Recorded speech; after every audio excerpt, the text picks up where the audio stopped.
तुमचं काही केल्याने चिडचिड कमी होत नसेल किंवा तुम्हाला खूप त्रासलेलं वाटत असेल तर हे काही नियम आहेत किंवा ह्या काही गोष्टी आहेत जे तुम्ही तुमच्या आयुष्यास लागू केल्यास तुम्हाला शांत असं वाटणार. काही वेळी कसं असतं, सगळ्या गोष्टी या हाताच्या बाहेर जात असतात आणि कामाचा व्याप हा सुद्धा वाढत असतो आणि काय करावं हे सुचत नाही. सततची येणारी कामे आणि लोक या सगळ्या गोष्टीपासून तुम्ही खूप त्रासलेले असतात. काय करायचं हे सुचत नाही आणि शरीर देखील खूप त्रासलेले असते. शरीर काम करत असतं पण मन मात्र भलतीकडेच असतं. मनात एक खलबल चालू असते, मनात एक वेगळंच वादळ असतं आणि काही नीट होत नसतं. ही भावना सगळं शक्तिहीन करण्यासारखे वाटत असते आणि दिवसाच्या शेवटी आपल्याला खूप तणावपूर्व आणि जड दिवस जातो. आणि त्यातून महत्त्वाची गोष्ट म्हणजे आपण काही महत्त्वाचं तर विसरत नाही ना, हे वारंवार वाटत असतं. आपल्याला आपल्या विचारांवर आवर घालता येत नाही, म्हणून घरी आल्यानंतर आपण आपल्या घरातल्यांवर चिडतो, मुलांवर चिडतो, पत्नीवर चिडतो, आईवडिलांवर चिडत राहतो, नवऱ्यावर चिडतो, बहिणीवर चिडतो, भावावर चिडतो आणि सगळा राग हा मात्र घरातल्यांवर निघतो. पण हे काही मात्र योग्य नाही. तर त्यासाठी तुम्हाला काही शारीरिक उपाय करावे लागतील. तुम्हाला जर कामाचा व्याप खूप वाढला असेल तर तुम्ही जी कामाची जागा आहे तिकडे जागा असेल तर तुम्ही तिकडे थोडंफार चालणं पाहिजे. हे खूप महत्त्वाचं आहे. हा छोटूसा ब्रेक हा तुमच्यासाठी खूप चांगला ठरू शकतो.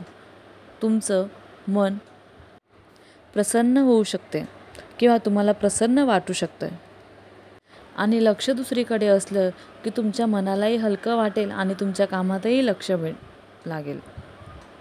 तर अशा प्रकारे तुम्ही काही तुमच्या दैनंदिन जीवनामध्ये बदल केले तर तुमचा जो मानसिक ताण आहे किंवा तणाव आहे तो कमी होईल आणि तुमच्या घरच्यांवर तुमचा राग निघणार नाही. आणि आपण काय करतो, बऱ्याचदा काही आपल्या मनामध्ये विचार चालू असतात, काही गोष्टी शिरत असतात, तर त्यावेळेस आपण आपल्या गोष्टी मनातच न ठेवता आपण आपल्या त्या गोष्टी आपल्या घरच्यांसोबत सांगायला पाहिजे किंवा आपला एखादा जवळचा मित्र असेल, मैत्रिणी असेल, तुझ्यासोबत आपलं हे सगळं शेअर केलं पाहिजे. त्यामुळे काय होणार, त्यामुळे तुमचं मन हे तुम्हाला शांत असं वाटणार आणि तुमची चिडचिडही कमी होणार आणि मोकळा श्वास घेतल्यासारखं वाटणार. आणि आपलं जीवन हे खूप मौल्यवान आहे आणि ज्यावेळेस तुम्हाला खूप वाईट विचार येत असतील त्यावेळेस तुम्ही हे विचार करा की आपल्या आजूबाजूला आपली खूप माणसं आहेत, त्यांच्यासाठी आपल्याला काहीतरी करायचे आहे. ही चिडचिड करून, हे ताणतणाव निर्माण करून आपण आपल्या आरोग्याला त्रास देत आहोत. तुम्ही ह्या सगळ्या गोष्टी केल्या तर तुम्हाला स्वतःलाच खूप छान वाटेल आणि काही गोष्टी तुम्ही मनात न ठेवता तुम्ही जर तुमच्या घरातल्यांसोबत बोललात तर तुम्हाला एक मनाची शांतता लाभेल. तुम्हाला हलकेसे वाटेल आणि त्या दुसऱ्या दिवसापासून किंवा त्या दिवसापासूनच तुम्हाला असे वाटेल की आता मी खूप शांत झालो आहे आणि तुम्हाला असं वाटेल की आता मला एक शांतता जागा हवी आहे, जिथे मी बसू शकतो किंवा बसू शकते. निवांत असा वेळ पाहिजे की जिथे मी एकटाच असेल, माझ्या विचारांना वाव भेटलं पाहिजे. असं खूप सारं मनात तुमच्या चाललेलं असेल तर ज्यावेळेस तुम्हाला असं वाटेल की नाही, आज मला एकांतात बसावंसं वाटते, आज मला कुठल्याही गर्दीच्या ठिकाणी जावंसं वाटत नाही आहे, मग त्या दिवशी तुम्ही बिनधास्त जा आणि मनमोकळेपणाने त्या ठिकाणी बसा. तुम्हाला शांत वाटेल. तुम्हाला असं वाटत असेल तर एखाद्या मंदिरात जा. तुम्हाला वाटत असेल की मी मंदिरामध्ये गेलो, देवाकडे प्रार्थना केली तर मला खूप शांतता भेटते, तर तुम्ही तेही करू शकता.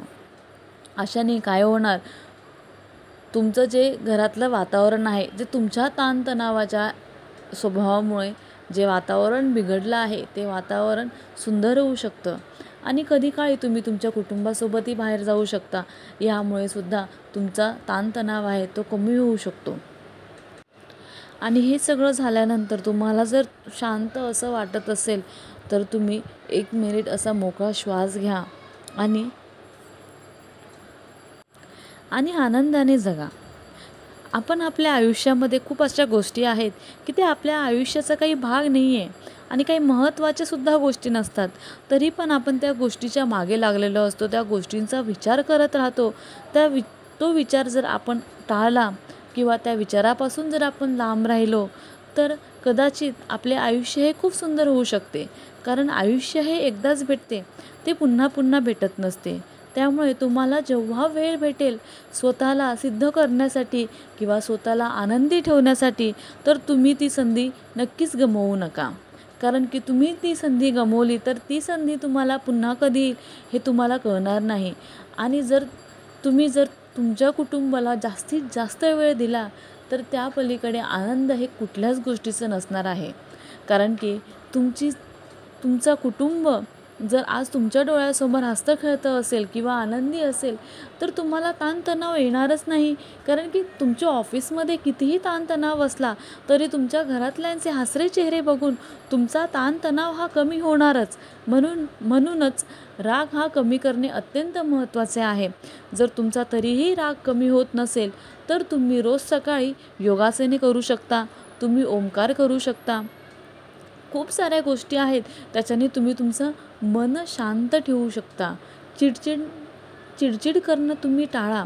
एखादी गोष्ट असेल जी तुमच्या मनाविरुद्ध घडत असेल, तर त्या गोष्टीकडे तुम्ही दुर्लक्ष केलेलंच बरं आहे.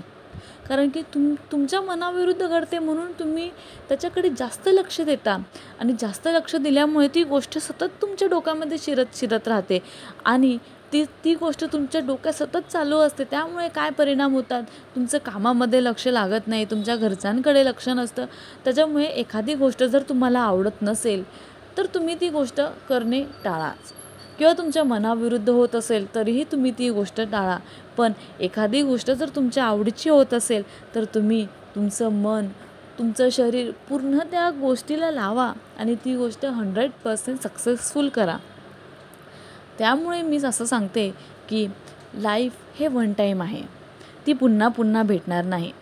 त्यामुळे सदैव आनंदी राहा, दुसऱ्यांनाही आनंद द्या आणि तुम्ही दुसऱ्यांना आनंद दिला तर त्याच्यापेक्षा जास्त आनंद तुम्हाला भेटेल. तुम्ही जगात सर्वात सुखी माणूस म्हणून राहाल. आणि जर तुम्हाला माझ्या ह्या रिलॅक्स म्हणजे तुम्हाला जो ताणतणाव चालू आहे त्याच्यामध्ये जर माझी तुम्हाला काही मदत होत असेल, तर त्यासाठी थँक्यू. आणि तुमचा मौल्यवान वेळ काढून तुम्ही हे माझे व्हिडिओ बघितला त्यासाठी धन्यवाद. आणि तुम्हाला जर माझे हे व्हिडिओ आवडत असतील, तर तुम्ही माझ्या चॅनलला सबस्क्राईब करू शकता, लाईक करू शकता आणि कमेंट करू शकता. धन्यवाद.